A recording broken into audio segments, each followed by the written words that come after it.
안녕하세요. 8월 16일 토요일 영상 시작하도록 하겠습니다. 우선 나스닥부터 보겠습니다. 일단 나스닥은 어제 조금 하락하는 모습을 보여주기는 했지만 큰 그림으로 봤을 때 별로 많이 떨어지지 않았습니다. 어제 암호화폐 쪽은 그래도 하락이 어느 정도 나오는 모습이었지만 어제 나스닥은 중소형주 그리고 반도체 쪽에서 약간의 조정이 나오면서 소폭 하락 마감했습니다. 일단 나스닥의 지금 위치는 첫 번째 지지 라인에 와 있습니다. 그래서 전 고점 부근이었던 여기 23,800 일단 여기서 버티는 모습이고, 나스닥이 깨지 말아야 할 위치는 제 영상 꾸준히 보신 분들은 이제 아셔야 됩니다. 바로 이 상승의 시작점, 이 상승의 시작점을 깨면 안 된다. 가격적으로 봤을 때 23,600 정도 됩니다. 그리고 이 상승 채널의 중단 라인이기도 하고 매물대도 모여있는 구간이기 때문에 3,600을 깨지 않는 선에서 이 조정이 끝나야 한 파동 더 올라갈 수 있다. 이제 23,600이 깨지면 큰 틀에서의 상승 추세는 깨진 게 아니지만 이 23,600부터 시작된 이 하나의 상승 파동은 상승이 종료되었다라고 볼 수 있습니다. 그래서 추가적인 조정이 이 채널 하단까지도 23,400까지도 나올 수 있습니다. 그렇기 때문에 강한 모멘텀으로 치고 나가기 위해서는 이 23,600은 사수를 해줘야 된다. 이렇게 보고 있습니다. 그래서 나스닥 23,800, 23,600만 잘 봐도 크게 전체적인 이 매매 틀을 짜기에는 무리가 없다라고 보입니다. 화요일 CPI 발표 이후에 금리를 이제 큰 폭으로 인하할 수 있다는 기대감으로 반도체 섹터와 그리고 중소형주 대부분이 큰 상승이 나왔었는데, 이제 목요일날 PPI 발표 이 지표 이후에 큰 금리 인하에 대한 기대감은 어느 정도 사라지면서 현재 다시 자금이 이 빅테크로 몰리고 있다. 왜냐면 빅테크가 상대적으로 안전자산이니까. 그래서 최근에 갑자기 이제 중소형주들이 약세를 보였다라고 보시면 되고, 현재 시장의 상황이 모두가 금리 인하는 거의 100% 무조건 한다. 다들 이렇게 말하면서 매매를 하고 있고 시장에서도 그런 뉴스만 나오고 있는데, 정작 금리 인하를 결정하는 사람은 아무 말도 하지 않았는데, 저도 금리 인하를 웬만하면 할 것이라고 생각을 하지만 너무 시장 분위기가 낙관적이다 보니까 어느 정도 약간 불안하다. 이 인간 지표가 그리고 그런 뉴스가 너무 많이 나오기 때문에 약간의 의심은 된다. 이렇게 생각이 됩니다. 일단 어쨌든 다음 주에 파월 의장의 연설이 있기 때문에 거기서 어느 정도 방향성이 나오지 않을까. 이제 9월에 금리 인하 가능성과 그리고 올해 몇 차례 더 추가적인 금리 인하를 할지, 그리고 금리 인하의 폭은 어떻게 될지 완벽하게 자세하게 이야기하지는 않겠지만 말하는 뉘앙스만 봐도 어느 정도 예측은 할 수 있지 않을까, 그렇게 보고 있습니다. 그래서 일단 다음 주 파월의 스탠스가 매파적이냐 호의적이냐, 이제 그걸 보는 게 중요하지 않을까, 이렇게 보겠습니다. 다음 SPX 보겠습니다. 어제 반도체 섹터는 다시 한번 관세에 대한 얘기가 나오면서 차익 실현이 나온 모습이고, 중소형주는 금리 인하에 대한 큰 폭의 인하에 대한 기대감이 사라지면서 자금이 빅테크 쪽으로 몰린 모습입니다. 일단 SPX는 큰 이변이 없다면 지금 위치에서는 6,500 여전히 도달할 수 있는 위치로 보이고, 일단 옵션상 이 6,440이 굉장히 두터운 지지 라인입니다. 그래서 여기를 깨기는 쉽지 않다, 이렇게 보고 있고, 혹시라도 깨게 된다면 물량을 조금씩은 던지면서 가야 된다. 하지만 큰 뉴스가 없다면 저는 쉽게 깨지진 않을 거라고 보고 있습니다. 결론적으로 SPX는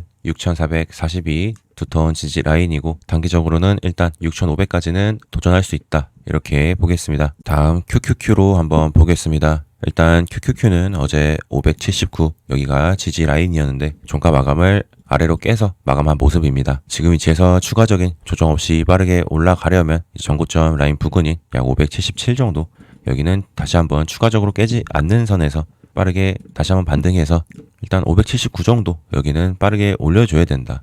현재 이 추세 상단과도 겹치기 때문에 빠르게 뚫고 지지를 해줘야 이런 식으로 평행 추세로 짧은 조정 파동을 마치고 상승이 나갈 수 있다, 이렇게 보입니다. 그래서 마찬가지로 절대 깨면 안 되는 라인은 상승의 시작점인 약 572 정도 되겠고, 일단 짧게 봐도 한 575 정도는 깨면 그림이 안 좋습니다. 그래서 결론적으로 577 정도 지켜주는 선에서 빠르게 579를 뚫어야 상승이 추가적으로 나갈 수 있다, 이렇게 보겠습니다. 다음 테슬라 보겠습니다. 일단 테슬라는 어제 그래도 종가 마감을 330 위에서 한 모습입니다. 아직은 상승의 가능성이 남아있다라고 보면 되고, 다음 주에 장 시작하고 이 330을 다시 깨지 않고 바로 올려줘야 여기서 올라온 게 한파동이 되고 이런 식으로 2파 조정 마무리 그리고 3파 상승이 나가는 자리로 볼 수 있습니다.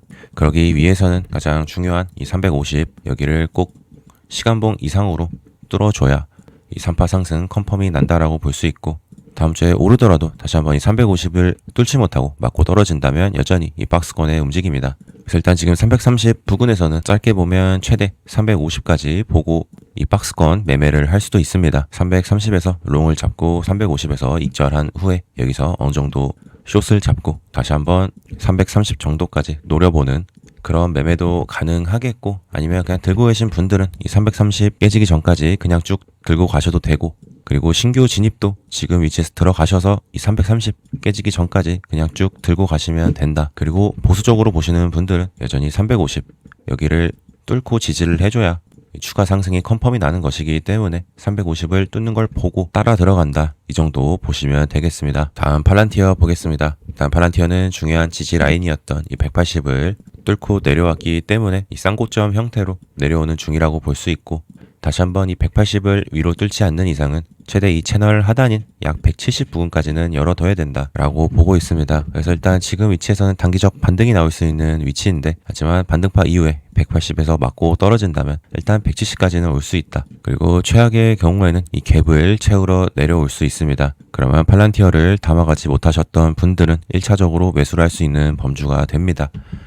단기적으로 보면 현재는 180에서 175 이 사이 박스권이라고 보시면 되고, 쉽게 180을 뚫으면 다시 한번 190을 도전하러 갈 수 있고, 175가 뚫리면 170을 보러 간다, 이렇게 보겠습니다. 다음 엔비디아 보겠습니다. 엔비디아는 어제 종가 마감을 180 위에서 해준 모습이고, 여전히 관점은 똑같습니다. 이 180에서 185 일단은 당분간 위아래로 뚫리지 않는 이상은 이 박스권의 움직임이 될 것이다, 그렇게 보고 있고, 그래서 일단 지금 위치에서 똑같이 엔비디아를 박스권 매매를 할 수도 있지만 저는 가성비는 개인적으로 나오지 않는다라고 보고 있고요. 일단 들고 계신 분들은 이 180이 뚫리기 전까지는 계속 들고 가시면 되는 거고, 신규 매수하기에는 엔비디아가 너무 지금 가격이 높다, 저는 개인적으로 그렇게 생각하고 있습니다. 엔비디아는 추가적인 상승이 나가기 위해서는 여전히 185를 뚫고 시간봉 이상으로 안착을 해줘야 추가 상승이 나간다, 이렇게 보겠습니다. 다음 SOXX 반도체 지수 보겠습니다. 일단 반도체 지수는 어제 250 아래에서 마감을 했기 때문에 강한 상승의 모멘텀이 꺾였다라고 볼 수 있고, SOXL 같은 거 들고 계신 분들은 단기적으로 차익 실현이 어느 정도는 나갔어야 되는 위치라고 봅니다. 다음 주에 장 시작 이후에 다시 한번 250으로 빠르게 치고 올리지 못한다라고 했을 때는 이 위치에서 빠르게 떨어지진 않더라도 어느 정도 박스권의 움직임을 볼 가능성이 있다. 그게 아마 파월의 연설 전까지 어느 정도 쉬어가지 않겠나, 그런 생각을 하고 있습니다. 결론만 보면 반도체 지수는 빠르게 상승이 더 나가기 위해서는 다음 주에 250 위에서 놀아줘야 260까지 도전이 가능하다, 이렇게 보겠습니다. 다음 애플 보겠습니다. 애플은 어제도 큰 움직임 없이 마감을 한 모습입니다. 일단 조정은 주지 않고 있는데, 이런 식으로 가격 조정을 주지 않는다면 현재 위치에서 이 박스권 행보를 하면서 어느 정도 시켜준 다음에 위로 올릴 가능성을 보고 있습니다. 항상 드리는 말씀이지만 애플은 크게 봤을 때 일단 장기적으로 상승의 폭이 많이 남아있기 때문에 지금 위치에서는 조금씩 모으면서 포트폴리오의 일부분을 채워도 나쁘지 않은 종목이라고 보고 있습니다. 물론 가장 좋은 건 어느 정도 약간의 조정을 줘서 225 또는 220 이 정도에서 모아가는 게 제일 좋아 보이긴 하지만, 자리를 주지 않는다면 박스권 횡보 이후에 위로 발산할 가능성이 있으니까 다들 접근하실 분들은 분할 매수 측면으로 접근하시면 되겠습니다. 다음 메타 보겠습니다. 메타는 실적 발표 이후에 큰 상승 보여주고 현재 다이아고날 패턴으로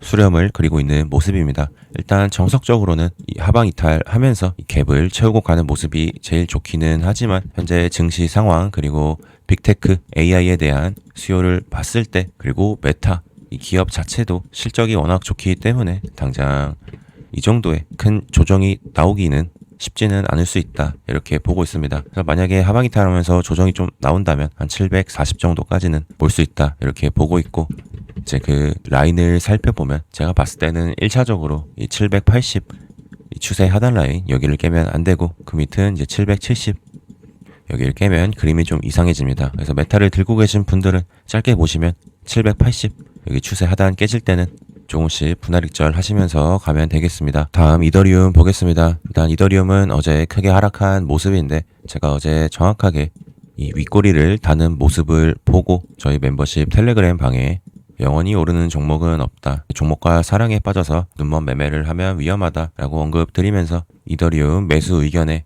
반대하는 그런 말씀 드렸습니다. 그래서 일단 저희 멤버십 분들은 이 단기적 고점에 물리는 그런 대참사는 다들 피하셨을 거라고 봅니다. 그래서 이런 식으로 시장 상황을 알고 차트를 볼 줄 알아야 이더리움이 그냥 무적으로 올랐다라고 해서 조금 떨어졌으니까 이제 다시 오르는 거겠지. 이런 식으로 뇌동 매매 하다 보면 이런 고점에 물리는 참사가 발생하는 겁니다. 그래서 항상 시장을 의심하고 현재 차트에서 저항 라인이 어딘지, 어디를 돌파하지 못했을 시 이런 식으로 크게 밀릴 수 있는지 다 데이터를 알고 기준점을 정해놓고 매매를 해야 이런 고점에서 물리지 않을 수가 있다. 이제 다 유튜버들처럼 무지성으로 롱만 외치다 보면 이런 고점에 물릴 수가 있습니다. 그래서 여러분들 다른 유튜버들 영상을 보셔도 분석을 할 때 이런 명확한 근거를 가지고 분석을 하는 분들의 영상을 보셔야 도움이 될 거라고 생각합니다. 일단 저희 멤버십 분들은 제가 앞으로 계속 차트 분석 해드리면서 이런 고점에 물리실 일 없게 잘 이끌어 드릴 테니까 잘 따라와 주시면 되겠습니다. 보시면 제가 박스를 쳐놓은 이 저항 라인에 정확하게 맞고 떨어지는 모습인데 현재 제가 지금 강의 영상은 제작하지 못하고 있는데 일단 장 상황이 좀 좋아지고 피로도가 좀 떨어지면 이제 여건이 될 때 멤버십 분들 대상으로 이런 식으로 지지저항 라인 찾는 방법 그리고 작도하는 방법 그리고 제 트레이딩 뷰 세팅 방법 다 알려드릴 예정에 있으니까 좀만 기다려주시면 감사하겠습니다.